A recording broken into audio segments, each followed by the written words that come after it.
Hi, my name is Kyle Stedman. I work at Rockford University. There's me there. And I want to talk about the multiple meanings of music in Justin Hayes' video on the art of trespassing. So, for instance, there are 5 times that he brings in music. And I think if we really think about the kinds of meanings that those bring to the video, even the meanings that he didn't mean to put there, I think we get a deeper, more complete understanding of what this text can mean for people. So, for instance, early on in the video, about 29 seconds in, we hear a little bit of Vivaldi that he put in.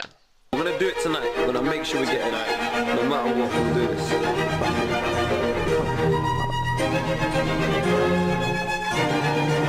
So that's music that Justin chose to put in, and I don't know exactly why he chose it. So I decided to read a little bit about it. And in one review, they talk about how that piece brings in the composer's masterful writing that imparts color and variety.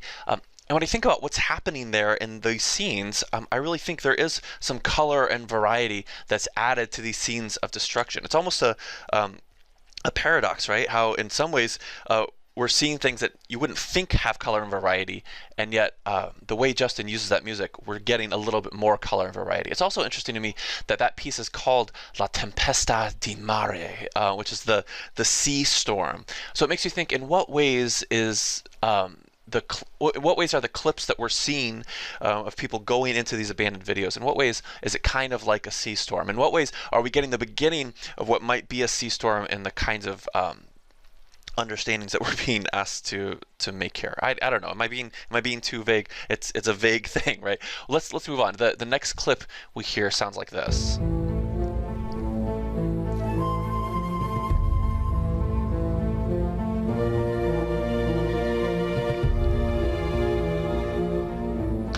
You can hear how serious it is, right? And when I heard that, I know I got chills the first time. I was like, I've heard this music before. And I finally realized I'd heard it before because I have this Orange Mountain Music Philip Glass sampler. It's a track on there called 100,000 People from a film called The Fog of War. And if you look at what Philip Glass's soundtrack says about the fog of war, it says, "Why was this past century the most destructive and deadly in all of human history?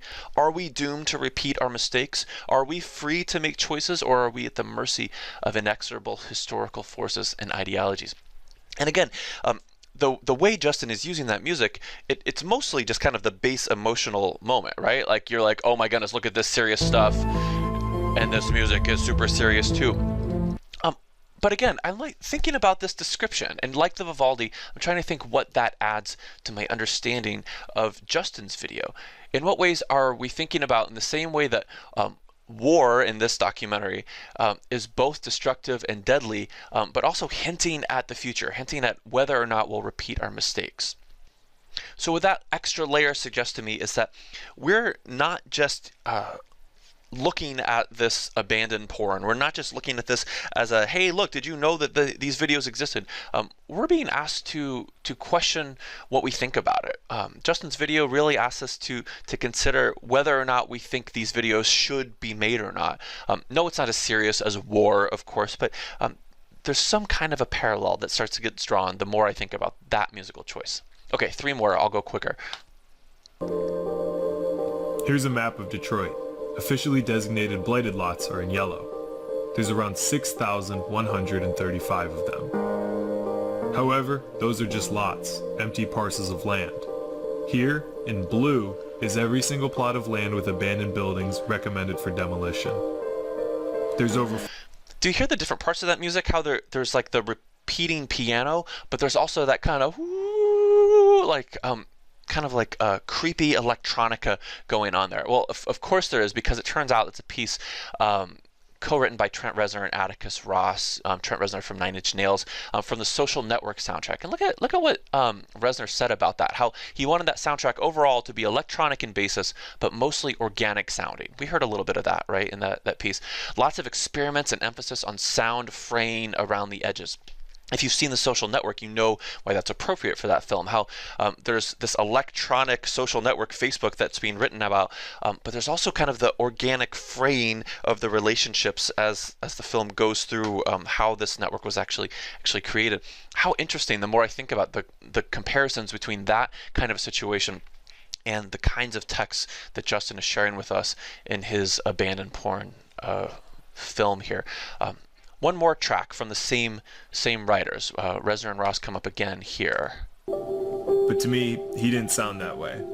If reports of Detroit's revival are true, maybe this is an important version of the city to remember. Maybe all the urban explorers and photographers are doing us a service by documenting it, even if they're not aware of it. Maybe. You hear that? This is actually what I think is the most important part of Justin's whole film, where he's trying to get at this idea of is it good for people to create this art, these videos, and these photographs, and when is it better than others? And it's really in this moment where he starts to say, essentially, if people are doing this to preserve the past, it's better than if they're doing this just to kind of create art and monetize off of it and kind of get a lot of I don't know, help for themselves, propping up their own agenda. In this case, the music is For Enclosed Walls, which comes from the Vietnam War original score. That's the Vietnam War 2017 Ken Burns soundtrack. In this case, we hear that they were instructed to create anxiety, doubt, and dread, unbearable tension, existential loneliness. So part of me would say, well, why would Justin choose something that's such a downer for this like kind of big important moment of his documentary, of Justin's documentary of this art? And I think partly we heard, of course, a clip that didn't sound like a downer like that. And I think if I scroll down, I see a little bit more that this was precious material. This Vietnam material was precious, that needed to be treated with absolute dignity, which elevates it beyond a story someone created for entertainment purposes. How interesting that right at the moment that Justin is talking about preserving architecture that no one is going to get to see again, going beyond just entertainment purposes, he chose music that was also created with the same kind of vein. Okay, to finish up, the last moment I think is the weirdest one, because right after that part we just heard, we get the music for the credits. And for me, it's like this kind of big sudden change of, whoa, this is not like anything we've heard in this video so far. Here's just a little bit of it.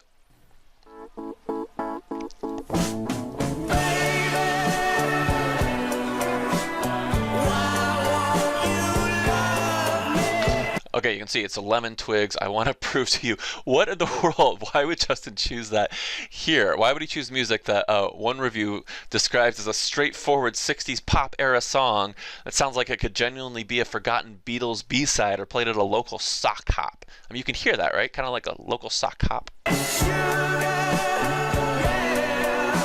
Now, I wonder if part of it is, you see what's happening in the background.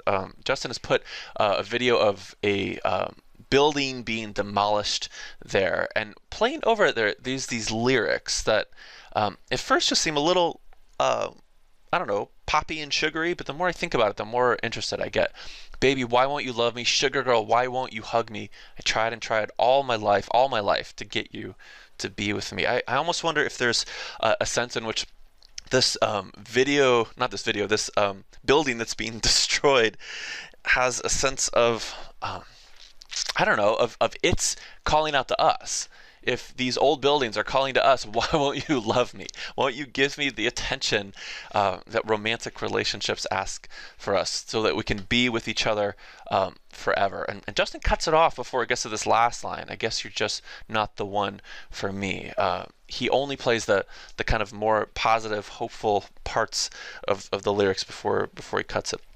Again, was Justin meaning to do all of this? Was he thinking all of these in-depth meanings when he chose the songs? He really might have been, and he really might not have been, and I actually have no way of knowing. But I think that's part of the way that music in documentary film works, is it connects to listeners in ways that we can't expect, in ways that we can somewhat control and can somewhat guide, but never knowing exactly where it will go. And I think that's something that's somewhat controllable and somewhat uncontrollable, but always exciting. So I'm glad that he had a chance to share that with us. All right, this is Kyle Stedman. Thanks for listening.